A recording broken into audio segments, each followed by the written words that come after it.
Hello students, in this part we are going to learn about the real and the apparent depth. Here you can see that I have made the two diagrams. One is for the real and one is for the make you understand the apparent depth. Here you can see we have the two beakers. This is one beaker and this is one beaker, and here inside this beaker we have filled the water. So why we have done it so? Because we have to see that how we are going to find that how the object is going to appear in another medium. So the water is your denser and this air is your rarer medium. When you will see, when we have put a coin inside a water, so what will happen? This coin is reached to the denser medium. Then what will happen when you are going to see from outside? You are an observer which is going to see exactly at the top of this coin. You can find that here this is your incident ray on the coin. Means here you can see when you have seen the angle of incidence is basically, if I will say, so let me call this as A and let me call this as O.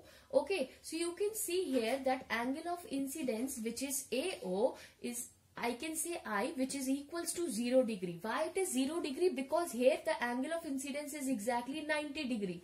Here the angle of incidence is 90. When the angle of incidence is 90, you remember that the ray is reflected back in the same medium. It means the angle of refraction here is equals to 0. Means there will be no refraction, and that's why we are finding that the coin on its actual position when we are going to see from the top of it. So this is the case which we have seen, that this depth or this particular position of the coil is called the real depth. What we call this is called the real depth of the coin. Now suppose the coin is here only. Okay, we have a coin here. One case we have already seen when it is at normal.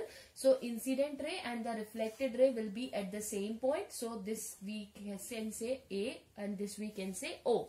Now another observer is here somewhere. I will have the another observer, and that person is going to see this object and trying to see this object. Now in this case, what is going to happen?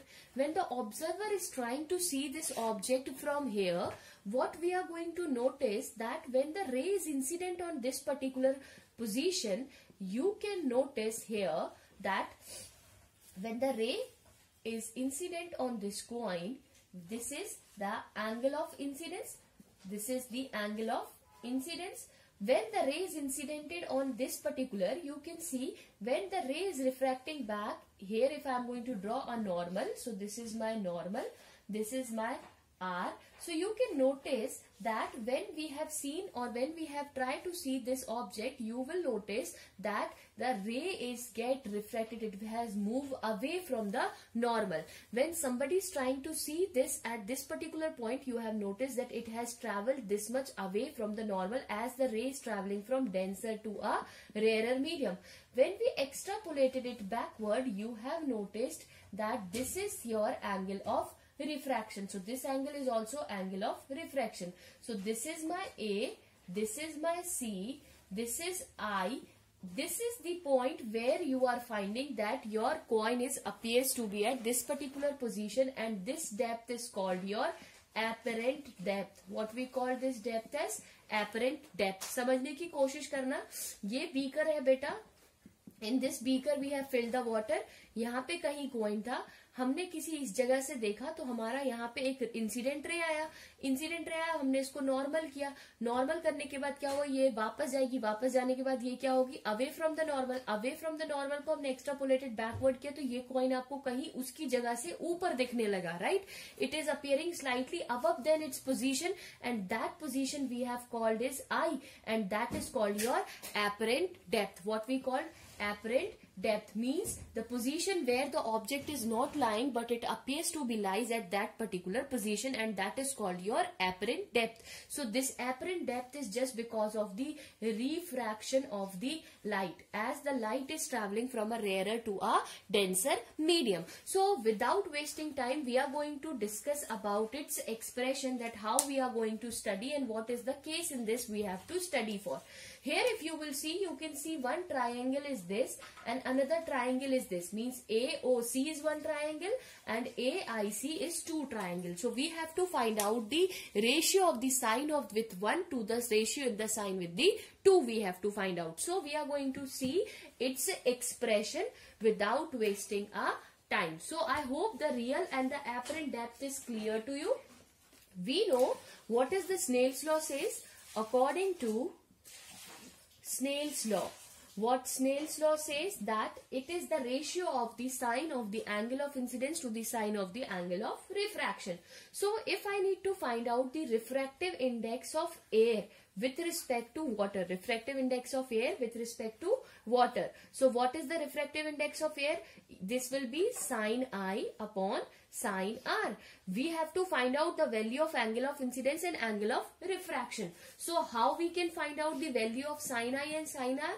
We have these two triangles. So from triangle, just see here which triangle I am talking about, AOC. From triangle AOC. So this is my triangle AOC. Here you can see this bigger triangle I am talking about, this one. I am talking about this triangle AOC. So in this triangle you have seen this is my angle of incidence. This is angle of incidence. This will be like this. So this will be your perpendicular and this will be your hypotenuse. So here we have to find out, that is sine I. So what will be the sine I from here? We know sine is what? Perpendicular upon hypotenuse. So you can tell me what is here perpendicular? AC, and what is its hypotenuse? That is OC. Now we need to find out the sine R. Sine R किस triangle में है? This smaller triangle. So in triangle AIC we can find out, in triangle AIC, that is sine R we have to find out. So what is the value of sine R? Again AC upon IC. You can see this is AC upon IC. So you have got the value of sine I and sine R. We can substitute the value of sine I and sine R. So we will use this equation. We have this as sine I upon sine of R. So what is the value of sine I? That is AC upon OC whole divided by AC upon IC. So how we will write this? We can write this AC upon OC into IC upon AC. This we will get. So AC say AC will get cancel out. What we are going to left with?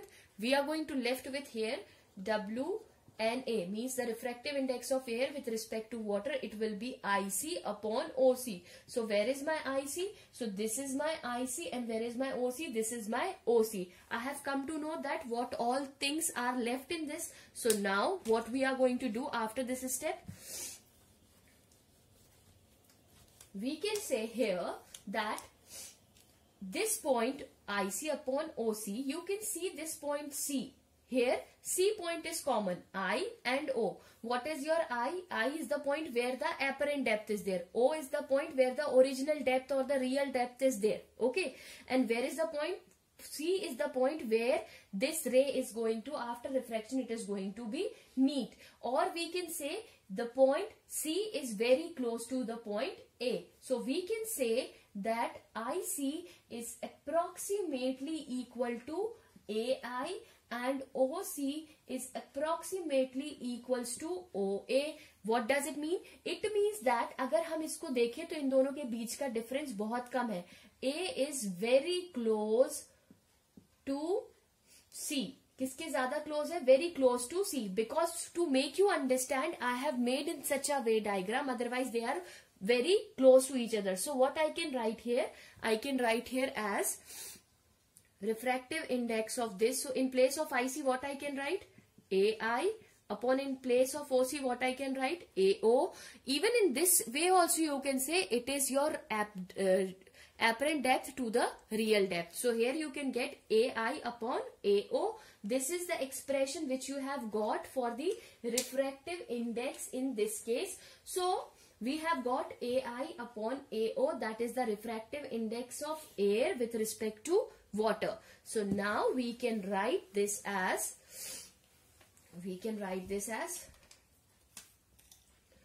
W and A is equals to AI upon AO. Okay. So this turns out to be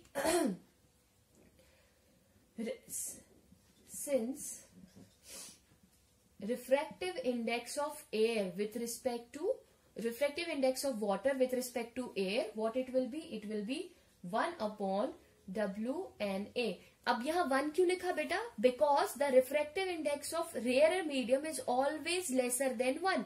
तो ये कितना हुआ आपका? A and W. So this we can write W and A. So what is the formula we are going to get from here?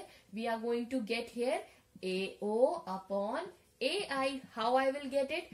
अभी हमारे पास यहाँ आएगा 1 upon AI upon AO. So it will be reached to be AO upon AI. Where, what is this AO means? This means real depth to the apparent depth. So this is the formula for the real depth to the apparent depth. So this is the relationship which we have find out here. So we have find out the refractive index of 2. Refractive index of 2 with respect to 1. It means the refractive index of a denser medium with respect to what? With respect to air. याद रखना, जब air के respect में है तो it will B 1. अगर air के respect में नहीं है then it will be WNA upon AI upon OA. This is the expression which we have obtained for your apparent and the real depth. If somebody is going to ask you that what is the difference or what is the lateral shift, if somebody is going to ask you that what will be the normal shift in the position of the object, so you are going to write what is that change will be, that is actual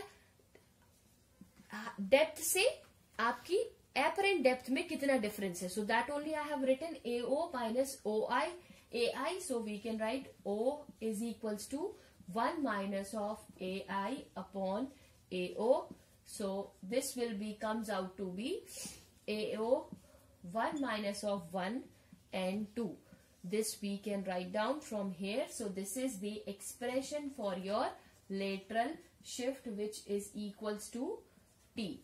Okay, where T is the real depth and N is the absolute refractive index of the medium. So this we can write, this is the equation which we have obtained for the real and the apparent depth. So this is expression which you have to remember for your real and for the apparent depth. So I hope this is clear to you that what is real and apparent depth. Thank you.